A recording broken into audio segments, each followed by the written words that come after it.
요한복음 1장 29절에서 39절 말씀, 제가 여러분에서 말씀을 공독해 드리겠습니다.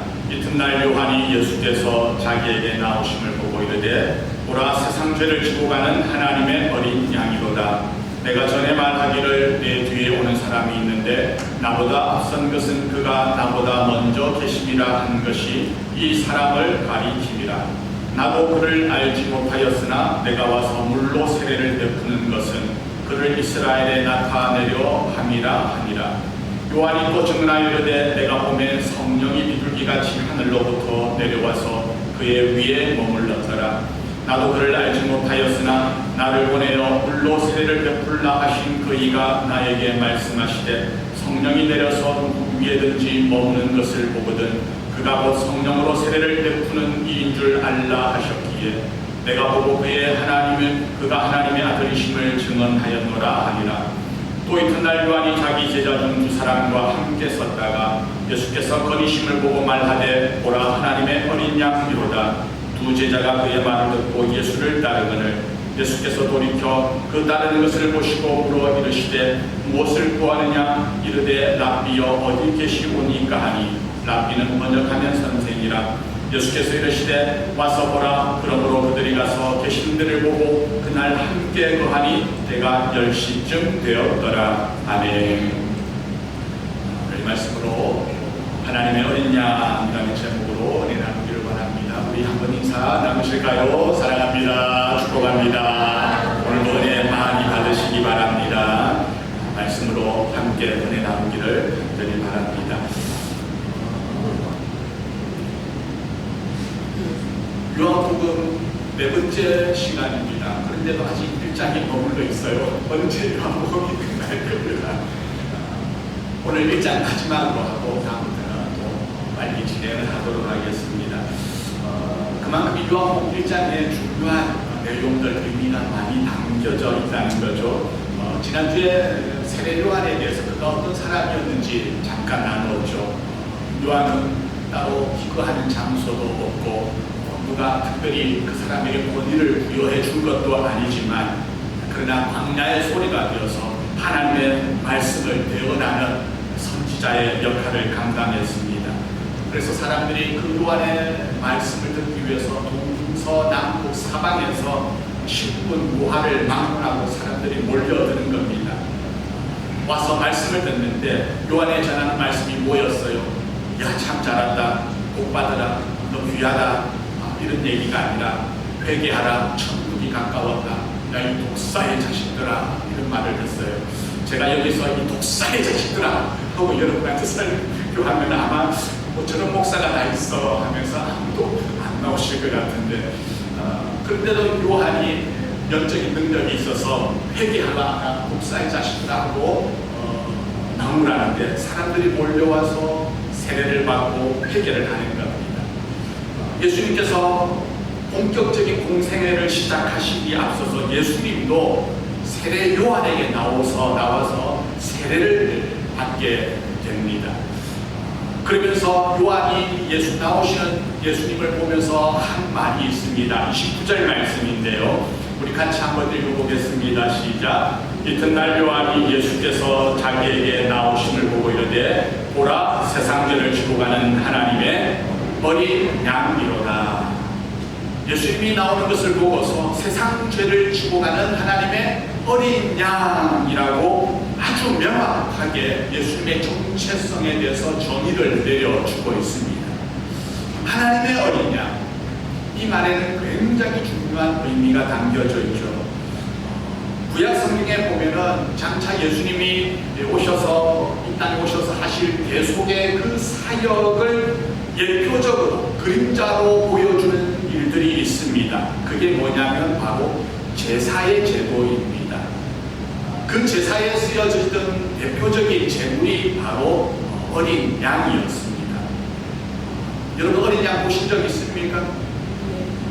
보신 적 있으세요? 털사 페어 가서 보시나요? 어린 양 양고기 먹기만 했지 본 적은 사실 별로 없어요. 근데 이스라엘 사람들은 유목민이라서 어린 양을 늘 가까이 하면서 양들을 보면서 살아왔거든요. 그래서 이스라엘 사람들이 이야기에 가장 적절한 짐승이 곁에 있는 친숙한 짐승이 바로 양이었습니다. 아프리카 어느 지방에서는요, 이 성경을 번역하는데 이 본문 구절을 가지고 양이 없는 동네였나 봐요. 뭐라고 번역을 했냐면은 세상 죄를 지고 가는 돼지 새끼를 보라, 이렇게 번역했다고 합니다. 왜? 그곳에는 양이라는 동물이 없기 때문에 양이라는 단어 자체가 존재하지 않는 겁니다.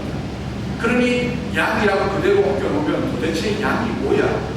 이해가 안 가는 거죠. 그래서 그들이 자기들이 우상을 섬길 때 제물로 사용하던 것들이 돼지였는데 그 돼지 새끼를 양 대신으로 번역해서 이해를 도왔다는 겁니다.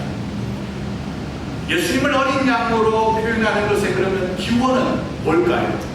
기원이 뭐겠습니까? 6월절로 거슬러 올라가게 되죠. 출애굽을 할 적에 10번째 재앙이 애굽 땅 전역에 바로 왕에게 내리게 됩니다. 애굽에 있는 그 땅에 있는 모든 생명 있는 것들의 첫 것을 장자를 죽이는 심판이 임하게 되죠. 그 재앙을 피할 수 있는 방법이 있는데 그건 바로 어린 양을 잡아서 그 피를 문에 바르게 되면 그 죽음의 사자 재앙이 와서 넘어가게 된다. 패스오버한다. 그래서 6월절로 그날을 부르고 있습니다. 이 6월절을 대대로 이스라엘 백성들이 지키면서 그날에는 제물을 가지고 와서 속죄 제사를 드리게 되는데 그때 드려진 제물이 바로 어린 양이었다는 사실입니다. 그러면 양을 가지고 와서 어떻게 제사를 드릴까? 그 제사의 형식도 있는데 예를 들어서 제가 죄를 지었어요. 그러면 어린 양을 끌고 가가지고 어떻게 가는가? 제사장에게로 갑니다. 가서 내가 지은 죄를 제사장에게 고백하면 제사장은 그것을 듣고 그 죄를 듣고 그 죄를 양에게로 옮기는 겁니다. 이것이 바로 죄를 옮기는, 죄를 전가한다라고 얘기하는데 그 전가의 형식이 어떻게 되는가? 양의 머리에 손을 얹고 기도하면서 사람에게 있는 죄를 그 양에게로 옮기는 과정을 가지게 되는 거죠. 그렇게 되면 사람의 죄는 없어지고 양이 대신 죄양이 됩니다. 죄인 대신 죄양이 되는 거죠. 죄의 삭은 뭐예요? 사망입니다. 그러니 그 죄가 옮겨진 양은 죽임을 당해야 됩니다. 양은 실제로 자기가 지은 죄 때문에 죽는 것이 아니라 죄를 지은 사람의 죄, 그 죄가 옮겨져서 그 양이 대신 죽는 것이죠. 이것이 바로 속죄 제사의 원리입니다. 그런데 이 속죄 제사는, 이 제사는 일회성입니다. 단회성입니다. 한 번 했다고 해가지고 계속해서 그 효력이 있는 것이 적용되는 것이 아니라 죄를 지을 때마다 해야 되잖아요. 그러니 계속해서 양을 잡아야 된다는 겁니다. 그러니 이 사실, 이 속죄 제사의 제도를 염두에 두고서 예수님을 가리켜서 보라 세상 죄를 지고 가는 어린 양이다라는 것을 우리가 염두에 두면 굉장히 이해가 쉽습니다. 세상 죄라고 했는데 세상 죄가 뭡니까? 여러분과 저를 포함한 온 인류의 죄를 말하는 거죠. 인류의 가장 궁극적인 문제가 무엇입니까? 가난, 실직, 빈곤, 지진, 재앙, 모든 문제의 근본은 바로 죄로부터 비롯됩니다. 죄의 문제입니다. 이 문제를 해결하기 위해서 인류는 수많은 종교를 만들었고 지금도 그 종교에 빠져가지고 혼돈을 거듭하며 미혹에 빠져있는 경우가 허다합니다. 이 죄 문제를 해결함에 있어서 양에게 전가시키는 데는 한계가 있으니까 그래서 어떻게 하는가? 바로 어린 양 대신 예수 그리스도를 이 땅에 보내주셨습니다. 죄 없이 예수님이 인류의 모든 죄를 대신 짊어지시고 십자가에 한 번에 그리고 영원한 제사를 드리신 줄 믿으시기를 바랍니다. 그래서 한 번 드림으로 말미암아 그 효력이 영원한 제사를 드렸습니다. 사랑하는 우리 교회 성도 여러분, 우리에게는 죄가 있습니다. 그 죄짐을 어떻게 하시겠습니까? 그 죄짐을 내가 지고 가시겠습니까? 아니면 그 짐을 예수님에게로 옮기시겠습니까? 예수님은 이 땅에 죄짐을 지러 오신 분이십니다. 우리의 짐을 내가 죄송하게 어떻게 예수님에게 옮겨? 아닙니다. 예수님에게 그 죄의 짐을 옮기시기를 주의 이름으로 축원합니다. 그게 뭐예요? 내 죄의 짐을 예수님에게 옮기는 것, 그게 뭐예요? 회개하는 것이고, 그것이 바로 예수를 영접하고 예수님을 믿는다는 사실입니다. 회개하지 않은 채로 내가 그 죄짐을 계속 갖고 있으면 그냥 내가 지는 것에 불과합니다. 그러면 내가 심판을 받아야 됩니다. 여러분, 죄짐을 지고 인생길 괴로워하지 말고 그 짐을 예수께 옮기시기를 바랍니다. 그래서 주님이 뭐라고 하셨어요? 수고하고 무거운 짐진 자들아 다 내게로 오라, 내가 너희로 쉬게 하리라 약속해 주셨습니다. 우리의 짐을 주님이 대신 져준다는 사실, 오늘 저와 여러분의 죄짐이 예수께로 옮겨진 줄 믿습니다. 아멘. 아멘. 그러면 우리에게는 죄가 있습니까? 없습니까? 과거에 지은 죄에 대한 죄짐은 없습니다. 앞으로 우리가 또 죄를 지을 수도 있어요. 그러나 그럴지라도 우리가 우리의 죄의 짐을 예수께로 옮겨야 됩니다. 내가 과거에 어떤 죄를 지었다 할지라도 실제로 그런 사람은 없겠지만 가령 살인한 사람이 있을 수 있고, 도적질을 한 사람도 있을 수가 있고, 거짓말을 하고 간음을 하고 다른 사람을 미워하고 시기한 죄를 지은 사람이 있잖아요. 하나님을 향하여 원망하고 저주한 사람도 있습니다. 우리가 살아가면서 이런저런 죄를 다 지었습니다. 그러나 우리가 예수를 믿고 회개할 적에 그 모든 죄를 예수님이 대신 지시고 십자가에 달려 저주의 죽음을 당하셨기 때문에 우리는 죄가 없는 깨끗한 자인 줄 믿으시기를 바랍니다. 그래서 오늘 이 아침에 여러분, 죄 없는 자유함을 누리시기를 바랍니다. 내가 과거에 도둑질을 했어요. 그런데 회개했어요. 용서받았어요. 그런데 교회에서 도둑질에 관련된 설교가 나올 때마다, 들을 때마다 고개를 푹 숙이고 과거에 그 도둑질한 제가 생각나서 아이고, 나는 죄인이야. 나는 죽어야 돼. 나는 죄인이야. 여러분, 우리가 예수 믿고 그 죄를 회개했다면 그 도둑질한 죄 있습니까? 없습니까? 있습니까? 없습니까? 없어요. 설교를 듣는 가운데 내가 이미 회개하고 이미 용서한 죄가, 용서받은 죄가 기억이 나글라 그것 때문에 기운 빠지고 맥 빠지고 그렇게 되는 것은요, 그건 성령의 역사가 아닙니다. 그건 사단의 역사입니다. 여러분, 속지 마십시오. 우리가 회개한 죄에 대해서 하나님은 뭐라고 하십니까? 동이 서에서 먼 것처럼 옮겨버리시고 기억도 하지 아니하셨다 하셨습니다. 오늘 저와 여러분이 죄 없는 자로서 자유함을 누리며 살아가기를 주의 이름으로 축원합니다. 본문으로 돌아가서 30절 말씀인데요, 우리 함께 읽어보겠습니다. 시작. 내가 전에 말하기를 내 뒤에 오는 사람이 있는데 나보다 앞선 것은 그가 나보다 먼저 계심이라 하는 것이 이 사람을 가르칩니다. 요한이 예수님에 대해서 알듯말듯한 소리를 합니다. 내 뒤에 오는 사람이 있는데, 이건 뭘 얘기합니까? 시간상의 순서를 얘기하는 거죠. 또 그러면서 그가 나보다 앞선 것은 먼저 계셨다. 모순이 되는 말이죠. 생물학적으로 보면 누가 더 빨리 이 땅에 태어났습니까? 요한이 예수님보다 먼저 태어났습니다. 얼마나 먼저 태어났어요? 6개월 먼저 태어났죠. 마리아가 예수님의 그 수태고지를 듣고 나서 제일 먼저 찾아간 사람이 세례 요한의 어머니 엘리사벳에게 가게 됩니다. 근데 엘리사벳은 이미 복중에 태중에 요한을 임신을 한 거죠. 6개월 지난 때였습니다. 예수님보다 6개월 먼저 요한이 앞서 왔고, 또 요한은 와서 그가 한 사역이 장차 오실 그 사람을 위한 길을 예비케 하는 그런 사역을 했다는 거죠. 이 두 사람이 서로 친척이었습니다. 그래서 요한은 사실 예수님을 전혀 모르는 사람은 아닙니다. 생물학적으로는 친척이니까 잘 알죠. 또 예수님이 생물학적으로 뒤에 왔지만 요한은 말하기를 나보다 먼저 계신 분이다 라고 또 얘기합니다.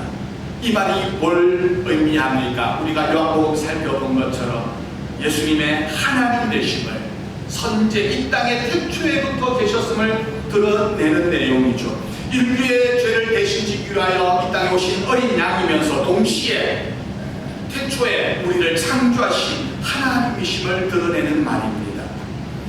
그러면서 예수님이 요한에게 나와서 세례를 받으시게 되는데, 여러분, 예수님이 세례를 받으셨어요. 이거 어떻게 생각하십니까? 어떻게 이해하십니까? 참 이해가 안 되는 부분이 있습니다. 세례는 뭘 하는 겁니까? 회개하고 세례받으라고 했잖아요. 그 말은 죄인이 회개하고 정결케 되어지는 의식이 바로 세례입니다. 그러면 예수님 세례 받을 필요 있습니까? 없습니까? 그것만 생각하면 예수님은 세례 받을 필요가 없습니다. 죄 없으신 예수님인데 왜 세례를 받아야 합니까? 예수님은 죄가 없으시니 거룩하고 의로운분이시니 세례 받을 필요가 없습니다. 그래서 이 예수님이 세례를 받았다는 사실로 인해서 초대교회 때부터 엄청난 어떤 신학적인 논쟁이 일어났습니다. 하나님이신 분이 이 땅에 오셔서 정결케 하는 의식인 세례를 받는 자체가 말이 안 된다는 거죠. 왜 예수님이 세례를 받으셨을까? 다른 복음서에 보면은 다 예수님이 세례받는 장면들이 기록이 되어 있는데요. 마태복음 3장 13절 말씀입니다. 함께 읽어봅니다. 시작. 이때 예수께서 갈릴리로부터 요단강에 이르러 요한에게 세례를 받으려 하시니 요한이 말려 이르되 내가 당신에게서 세례를 받아야 할 터인데 당신이 내게로 오시나이까. 마태복음에는 요한이 처음에 어떻게 했어요? 예수님이 나오니까 알렸다고 했습니다. 오히려 내가 당신에게 세례 받아야 하는데 이 사실을 굳이 마태는 밝히고 있습니다. 그만큼 마태는 예수님이 죄가 없고 하나님의 아들이고 그래서 세례가 필요 없는 분에도 불구하고 세례를 받는다라는 것을 우회적으로 드러내고 있죠. 마가복음에는 어떻게 기록되었을까요? 짧게 기록되는데 1장 11절 말씀, 예수님이 세례를 받으실 때 어떤 현상이 일어났는가? 11절 함께 읽습니다. 시작. 하늘로부터 소리가 나기를 너는 내 사랑하는 아들이라 내가 너를 기뻐하노라 하시니라. 이건요, 마가가 기록할 적에는 예수님이 세례를 받는 것 자체가 중요한 것이 아니라 세례를 통해서 들려오는 음성이 중요했다는 겁니다.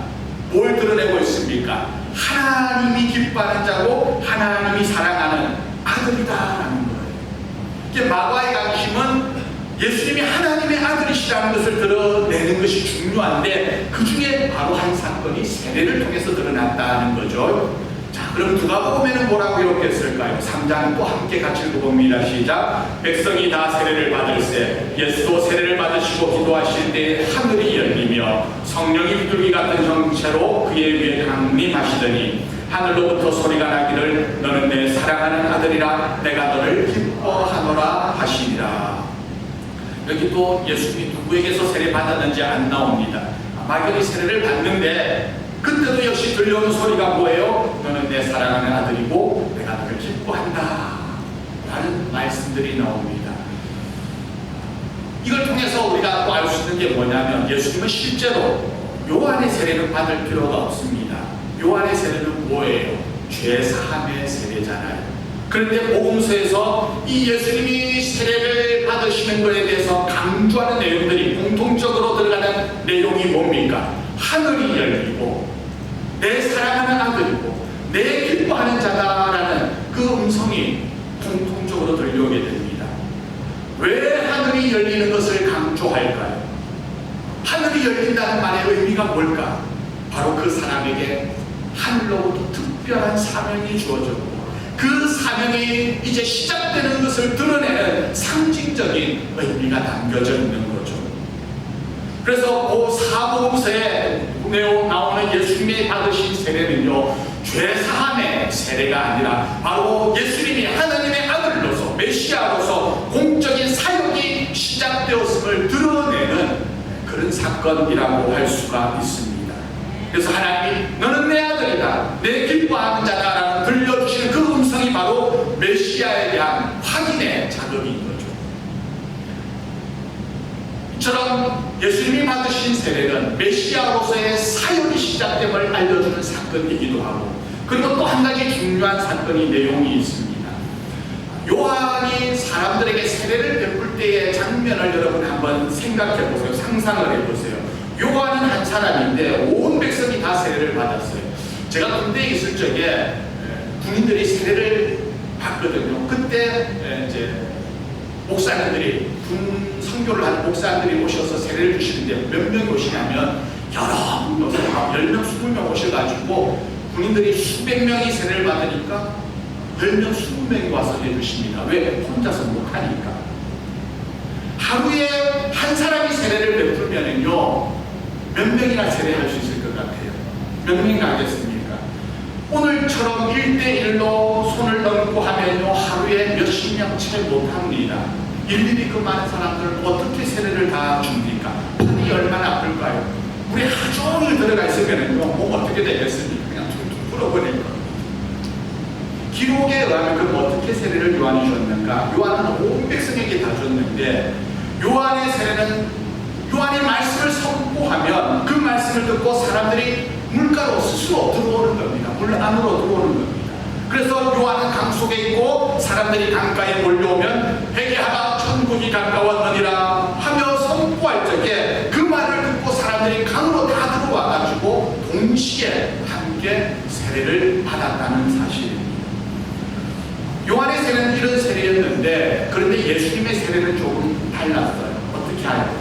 예수님의 세례는 예수님이 물로 들어오시고 요한이 예수님의 머리에 손을 얹고 한 세례였다는 것입니다. 왜 요한이 예수님에게 손을 얹었고 얹고 세례를 했을까요? 왜 했을까요? 바로 이것이 앞서 얘기한 것과 같은 죄를 전가하는 의식입니다. 구약의 속죄 제사를 드린 것이죠. 그 대상이 양에게 하는 것이 아니라 누구에게요? 바로 예수님에게 죄를 전가하는, 인류의 죄를 예수님에게 전가하는 그런 의식이었다는 거예요. 그래서 예수님께서 예수님에게 세례를 베풀 적에 예수님의 머리에 손을 얹고 기도를 한다는 것.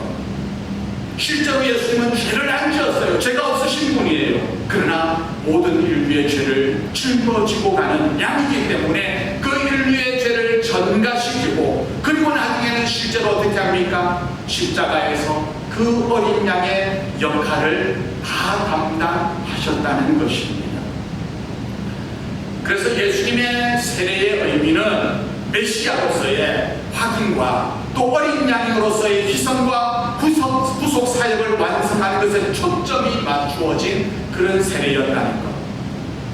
사람이 받는 죄사함의 그런 세례 의식이 아니었습니다. 우리가 이걸 알아야 합니다. 다른 종교에서 기독교에 대해서 비판하는 내용 중에 예수도 죄를 지은 사람이다, 똑같은 사람이다, 그래서 요한에게 세례받고 정결하게 된 다음에 사역을 하는 선지자이지 그는 하나님의 아들이 아니라고 그렇게 얘기합니다. 하나님의 아들이 아니라 조금 훌륭한 생각을 가진 그런 사람인데, 성인인데, 그래서 요한을 통하여 죄사함을 얻고 선지자의 삶을 살았다고 주장을 하는 거죠. 그러나 우리가 이 사실을 통해서 알 수 있는 것은 우리 주님은 사람의 죄사함의 세례를 받을 필요가 없습니다. 메시아의 어린 양의 사명을 갖고 오셨기 때문에 그것을 공식적으로 시작하는 시점에서 세례를 통해서 하늘이 열리고 사명이 시작되는 것을 알려주시고, 내 사랑하는 자라, 내 기뻐하는 자라, 그 하늘의 음성을 들음으로 컨펌을 해주심으로 그분의 사역이 시작되었음을 우리가 깨달으시기를 주 여러분으로 축원합니다. 예수님의 세례가 바로 이런 의미가 있다는 거죠.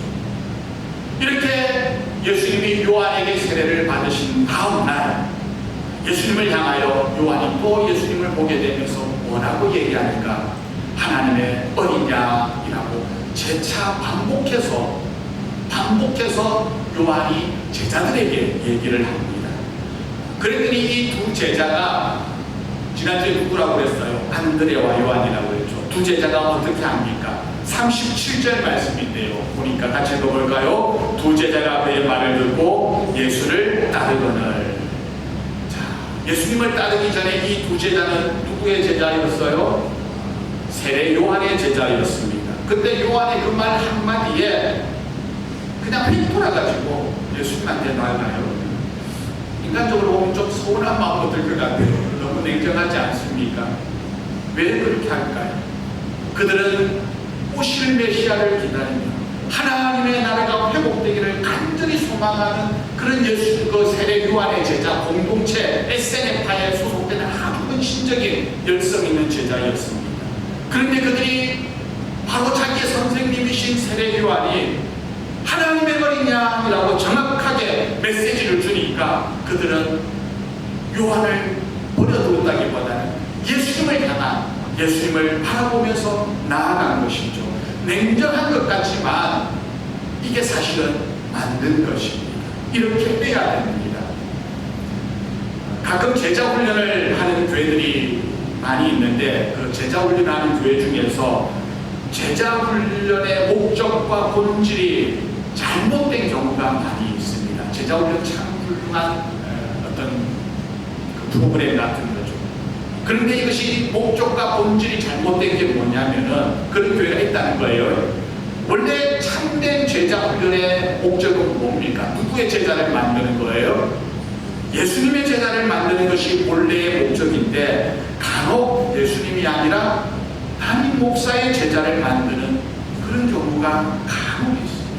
또는 교회의 조직에 충성하는 어떤 기능적인 면에만 초점을 맞춰서 그 훈련 잘 받아서 교회를 위해서 무조건 헌신해라, 그곳으로 몰고 가는 경우가 있습니다. 우리가 조직을 따르거나 사람에게 충성하는 그런 제자를 만들어서는 결코 안 됩니다.